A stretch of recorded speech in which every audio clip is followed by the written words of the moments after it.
NEET PG की counselling का जैसे ही नाम आ रहा है काफ़ी सारे स्टूडेंट्स का मूड ख़राब हो जाता है, मेंटल प्रेशर में जा रहे हैं, एक तरीके से मेंटली बहुत ज़्यादा पजल्ड हो गए हैं स्टूडेंट्स।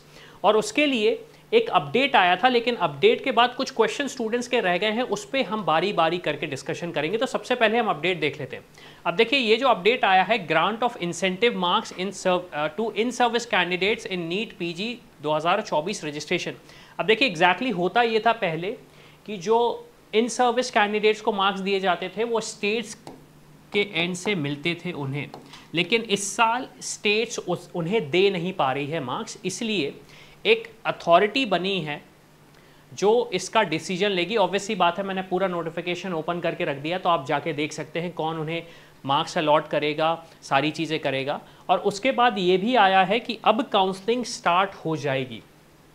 अब काउंसलिंग स्टार्ट हो जाएगी तो सबसे इम्पॉर्टेंट चीज़ जो है वो ये है कि जो एक डिस्कशन चल रहा था कि काउंसलिंग इतना ज़्यादा डिले हो रही है, इतना ज़्यादा डिले हो रही है, तो उसका एक टेक्निकली एक रिस्पॉन्स आया हुआ है कि जो इन सर्विस कैंडिडेट्स थे उनके लिए जो इंसेंटिव मार्क्स थे वो कैलकुलेट नहीं कर पा रहे थे स्टेट्स, तो एक सेंट्रल अथॉरिटी रहेगी जो उसे कैलकुलेट करके स्टेट्स को पास ऑन करेगी। दूसरी चीज़, एज एक्सपेक्टेड शायद 11 नवंबर से काउंसलिंग स्टार्ट हो जाएगी।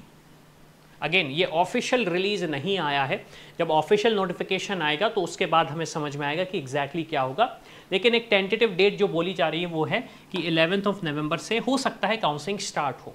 अब इसके साथ साथ हमें एक चीज़ ये भी देखनी पड़ेगी कि जो एक केस पेंडिंग है सुप्रीम कोर्ट में, अगर उसका डिसीजन अगेंस्ट काउंसलिंग आता है, अगेंस्ट नीट पीजी एग्जामिनेशन आता है, तो उसमें क्या होगा। तो ऑब्वियसली बात है, मैं चाहूँगा कि आप लोग कमेंट करके बताएं कि एग्जैक्टली आप क्या सोच रहे हो कि अगर चीज़ें ऐसी जाती हैं। लेकिन जो मुझे लगता है वो ये लगता है कि हमें वेट करना चाहिए सुप्रीम कोर्ट के डिसीजन मेकिंग का, बिकॉज अगेन वहाँ पे वो एक्सट्रीम अथॉरिटी है उस डिसीजन को लेने के लिए।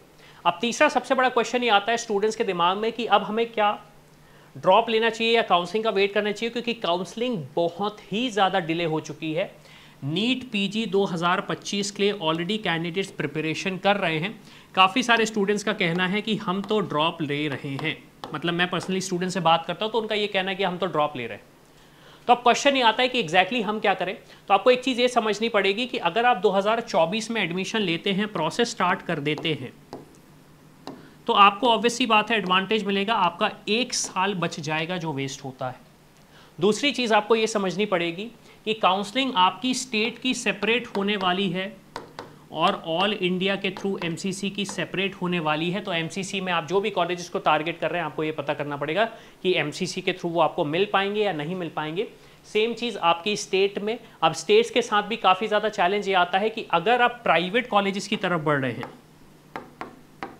अगर आप प्राइवेट कॉलेजेस की तरफ बढ़ रहे हैं तो आपको ये देखना पड़ेगा कि क्या वो स्टेट ओपन है भी या नहीं, क्या वो स्टेट ओपन है भी या नहीं। क्यों? क्योंकि अगर वो ओपन नहीं है तो आपके लिए चैलेंज ये रहेगा कि इर्रिस्पेक्टिव ऑफ योर डोमिसाइल, अगर आप उस स्टेट के डोमिसाइल हो तो आपको कोई दिक्कत नहीं होगी, लेकिन अगर आप उस स्टेट के डोमिसाइल नहीं हो तो वो शायद आपके लिए ओपन ना हो और आप वहाँ के प्राइवेट मेडिकल कॉलेज में एडमिशन ना ले सकें।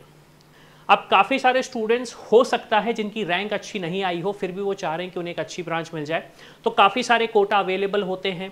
कुछ कैंडिडेट्स, कुछ स्टेट्स में, कुछ सीट्स में एनआरआई कोटा भी अवेलेबल रहता है। तो अगर कैंडिडेट्स के पास एक वैलिड डॉक्यूमेंट है एनआरआई कोटे को अप्रूव कराने का, या फिर वो अप्रूव करा लेता है, उनके पास एनआरआई कोटा होता है, तो वो एक स्पेसिफिक कॉलेज में एक स्पेसिफिक ब्रांच ले सकते हैं और अपना करियर आगे बढ़ा सकते हैं।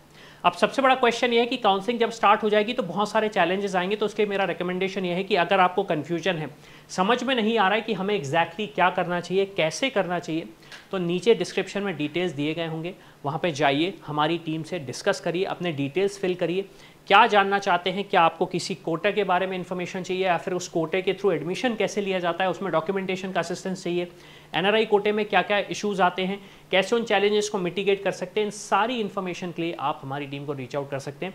नीचे लिंक दी गई है, उसे फिल करें और हमारी टीम से बात करें। तो इसी के साथ मैं हूँ अविनाश, मेरा काम है रास्ता दिखाना, उस पर चल के डॉक्टर बनना।